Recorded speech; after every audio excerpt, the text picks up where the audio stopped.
Hello again, everybody, and welcome to another edition of Brown's Latest. It's game day, fellas. I'm Dave Grendzynski, and this is where we get you caught up on some of the latest news and news items, tidbits, things like that are tied to our favorite team in the NFL. That is, of course, the Cleveland Browns. Thank you to everyone who has liked our previous episodes. Hopefully this one makes the list. And to everyone who has subscribed to the channel, become members of the Browns Latest Dog Pound, and have gotten their comments into the viewer comment section. Now, coming up on today's show, it's a game day edition of Browns Latest. The Browns Latest podcast is what we call it in the business. And on today's show, one of the keys to beating Detroit today will be centered around a 5-letter word. When you're watching the game today, you may need to focus more of your attention on Jared Goff than you need Joe Flacco. I have a bold prediction that a streak the Browns are currently on will end today. And in the viewer comments, what is going to happen every time the Lions try to run the ball? We're going to find out. But first things first, let's dig into our pocket and pull out our keys to the game. And key one, the Browns defense have to get out. They got to get off the field. I mean, teams have had a success rate against us, believe it or not, as good as the defense has been. But teams have converted 45% of the time on third down on us. That can't happen today. So it's going to be very important that we keep the Lions from extending drives, because the problem is you don't have to just worry about third down. You have to worry about fourth down.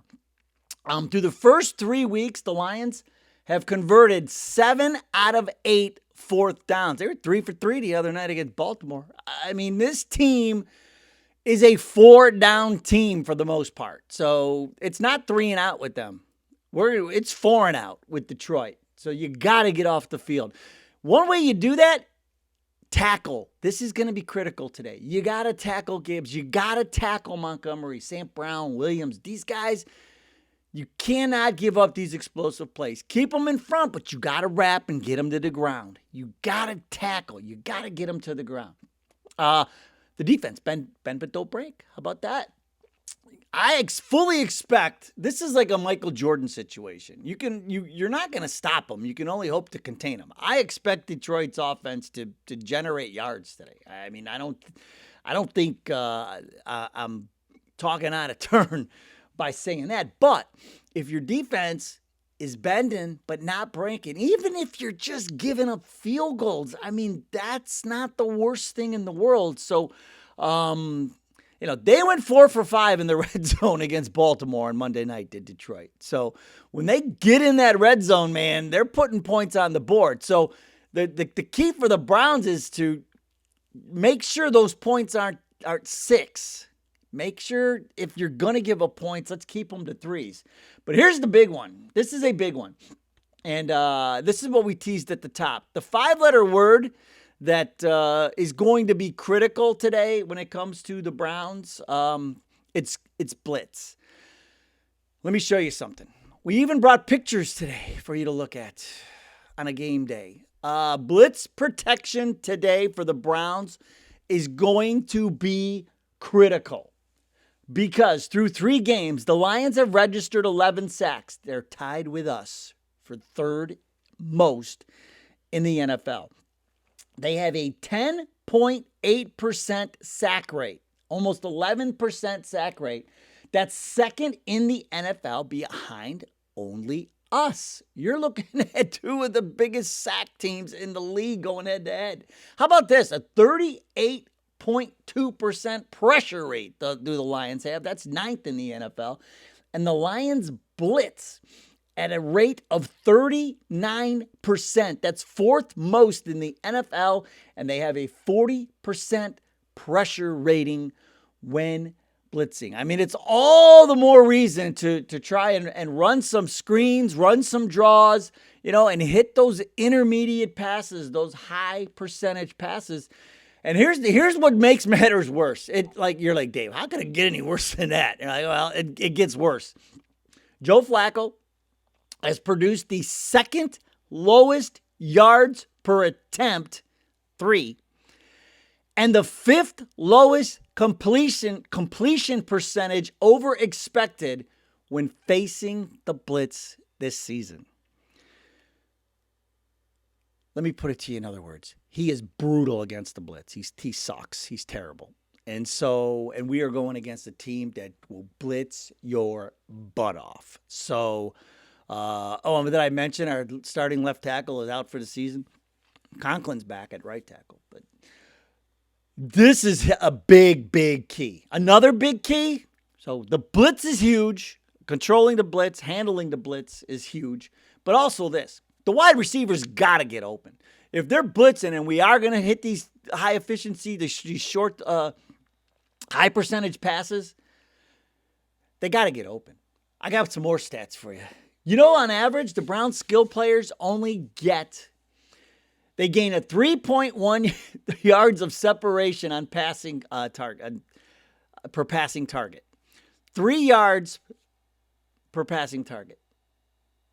That's the gain they get. You know what? That ranks 29th in the NFL. It means they don't get open. They're not getting open. They're not getting separation. And so that's got to change starting today. And then here's what I'm going to say about the turnovers. I know everybody's going to say, oh, you got to win the turnover battle. But I'm not going to. That's the easy thing to say. I'm going to say just avoid the turnovers on our side. We cannot give this Detroit offense extra chances. You are just playing with fire, Scarecrow, if you are going to give them extra chances. So in my head, yeah, would it be great to win the turnover? Absolutely. You want to do that. You want to do that every game. But today, just avoid them. Do not give them extra chances. Bottom line. So what are we watching for today? Okay. Now, the Lions can make plays downfield, but the Browns, we put a lot of pressure on the quarterback. And what you're going to have to look for is this. Will they still try to take those shots? I don't think so, because they're also really, really good at being conservative. The Lions are the second most efficient team when passing to the intermediate area of the field. And the Browns, they rank 27th in efficiency in defending the intermediate area. That's according to NFL's Gen Stats. What does that mean, Dave? Well, here's what it means. It means they are really good at throwing to the area of the field that we are really bad at covering. So keep your eye on that. If you see a lot of drags across the middle, you're hitting Laporta, they're hitting St. Brown, forget the home runs to Williams. He might just be a decoy today. Watch for that. Watch to see if they're trying to kill us with that intermediate passing. And you hope the Browns know about this and they made an adjustment. Hopefully, somebody's staying back. It'll be interesting to see if maybe the Browns don't blitz as much today. Watch for that. Maybe that's what they do. Just don't blitz. Now, the other thing is this. We like to man up with Denzel and Newsome and Delpit. We like to man up. Here's the problem, though. Jared Goff is a freaking warlock against man coverage. Look at this. Against man coverage, Jared Goff has completed 19 of 23 passes for 168 yards, 3 touchdowns, and no interceptions this season. His completion percentage over expected, plus 21.4%. His passing success rate against man coverage, 65%. And his expected points added per dropback is 0.86. When he's facing man defense, all of those rank first in the NFL among qualified passers. Bottom line is, he is the best quarterback in the league when it comes to working against man coverage. I'm telling you, man, this defense has its work. I mean, with this, we have our work cut out for us today because this Detroit Lions team is really, really good. Here's something else to watch for. Offensive coordinator Tommy Rees said they want to get Joe Flacco going early. They want to get him in a rhythm early. So watch for those high efficiency, those high percentage passes early in the game. We need to do some of the same things that I expect the Lions to do to us. We need to do to them. I mean, it's got to be intermediate passes. It's got to be slants. It's got to be quick off the – and take the pressure off Flacco in my mind, because I want to see – this is what I'm watching for. Are we finally going to commit to the run? I say minimum 15 carries each for Sampson and Judkins. Minimum.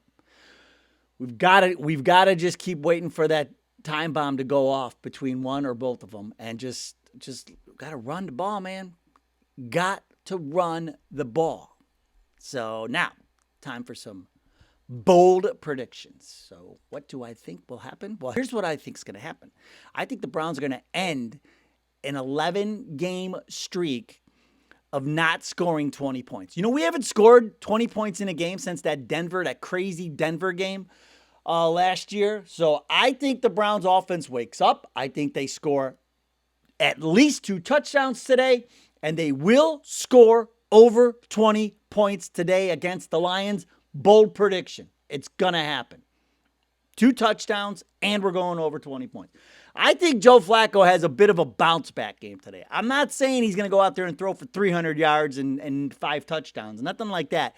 But I think he senses that the end is near, and I think he's going to start playing like a guy who has nothing to lose, which is really what you want, right?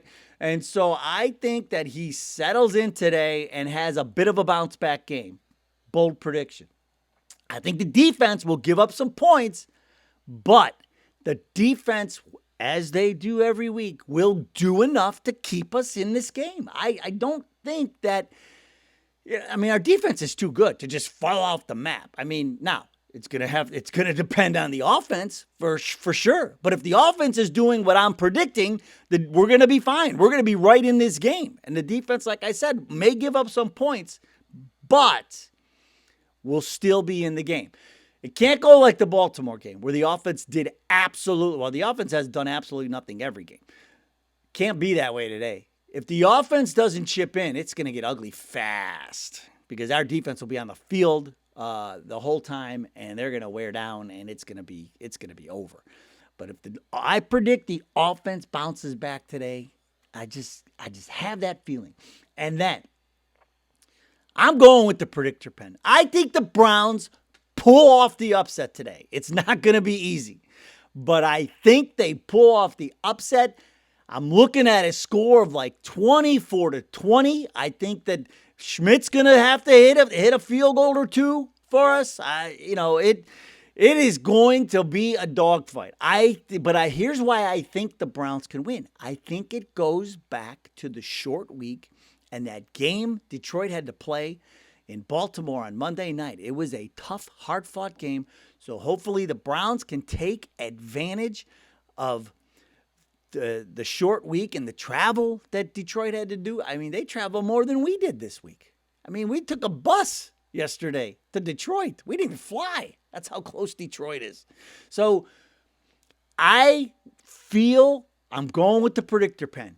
Browns 24, Lions 20, book it. They are definitely covering today. I don't think there's a bone in my. If you could get it at 8.5 or better, or do like I did, tease it up to 10.5. I think 10.5 is a lock. I think it is a complete lock because the Browns aren't getting blown out today. That is my bold prediction. Now, what else is a bold prediction? Well, not really a bold prediction. The Game Day viewer comments, they're always good. And we're leading off today with Steve Whaley, 1414. He says, this team has so much potential. I keep having to remind myself that this year is a rebuilding year. I don't think it's a rebuilding year. The Browns need to make some deep deals or draft high for elite big boys up front and another running back. It will be nice to see Gage and Luke on the roster in 26 or by the end of this year. Flacco is going through what Shador experienced against the Rams in that preseason game with the threes. We need to get better chip blocks on the running backs and build up the offensive line, and the rookies will shine. Yeah, we're close. We are close, but no, There is so much potential on this team, and these guys are just getting better week to week. And you heard Tommy Reese talk about Judkins, who says he's like it feels like he's been here a lot longer than the 3 weeks he's been here. And look at all the rookies. It feels like these guys are playing like all pros already. Schlesinger and Graham and these guys going to be huge. Muscle Man 2025 says, "Run the ball, Kevin." Yep, it sounds like the old days with Chubb and Hunt. Remember we talked about this the other day. Got to run the ball. We have got to run the ball today. We got to take that pressure off of Flacco, man. Run it. I keep saying it. I've been saying it all. Run the ball 40 times. Run it 40 times. 20 each. 20 for Judkins, 20 for Sampson. And then throw the ball to Sampson out of the backfield, for the love of God. Nobody, XH5QE says to me, "Boy, you're full of good ideas. Let's burn out our rookie running backs playing for nothing. We're not going to the playoffs this year. And what's the point of giving them a shorter career? That would be awesome." Good thinking, buddy. Well, here's the thing, nobody. They're on rookie contracts, and here's how I've always said you treat rookie running backs. You treat running backs in general. One, you never pay running backs, ever. We paid Chubb. Look how that worked out. These guys are battering rams, and they just do not last. Look at Najee Harris. Look at all these running backs. So what do you do? Yes, absolutely. You get them on their rookie contracts, and you run. You run them. And then when their contracts are up, you go to the draft, and you find one or two more running backs to bring in. I have said this for years, folks. In my opinion, and it all depends, too, on your system, but you can always find a running back for your system. And I will go out and I'll say this. They're essentially a dime a dozen. Yes. Do you have your Barkleys that come around? But even Barkley looks human this year. I mean, he ran behind that offensive line last year and was motivated to stick it to the Giants and everything else. But to me, running backs are way easier to find than, wide receivers. There are so many other the quarterback is the most, everybody knows, the hardest thing to find. But to me, running backs, you got them when they're young and they're on a rookie contract. Yes, that's exactly when you use them. You're not going to burn them out. They'll burn out in about 3 years, 4 years maybe. But they all do. Nobody. They all do. So we are going to have to agree to disagree on that. And we'll end with Seawolf. 575, and this is what we teased at the top. This is what's going to happen every time the Lions run the ball. Seawolf says the Lions needing to run the ball means they will be running right into Mason Graham, who will be pushing through their offensive line. That, I'm telling you, that our front, this is a great, great measuring stick today to see where we're at with this defense. This is so intriguing, man, what Detroit brings on offense and what we bring on defense. I wish I could say what we bring on offense and what Detroit brings on, but we can't. Our offense is the key. And I am going glass half full, and I'm just going to call me crazy. I'm expecting the offense to absolutely try, just do something today. And it goes back to what I saw on Monday night. There are opportunities against that Detroit defense. Now, whether Kevin and his play calling figures that out remains to be seen. But we will have opportunities to get some chunk plays and get some points on the board. But that is what is going to be the difference. If we can't have the same kind of offense we had. And if we sputter the first few 2-3 drives, I'm pulling Flacco. Get him out of there, because this offense will need a shot in the arm. All right, that's going to do it for today's show. Enjoy the game. Here we go, baby. Got to give them the song. Boy, oh boy. We're going to hear that at least 2 times from the offense, and the defense is going to chip in with one. So touchdown Browns. We'll all be barking after the game, and we'll break it all down tomorrow. All right, folks. Enjoy the game. Let's go. Browns 24, Lions 20. Go Browns. We'll see you next time.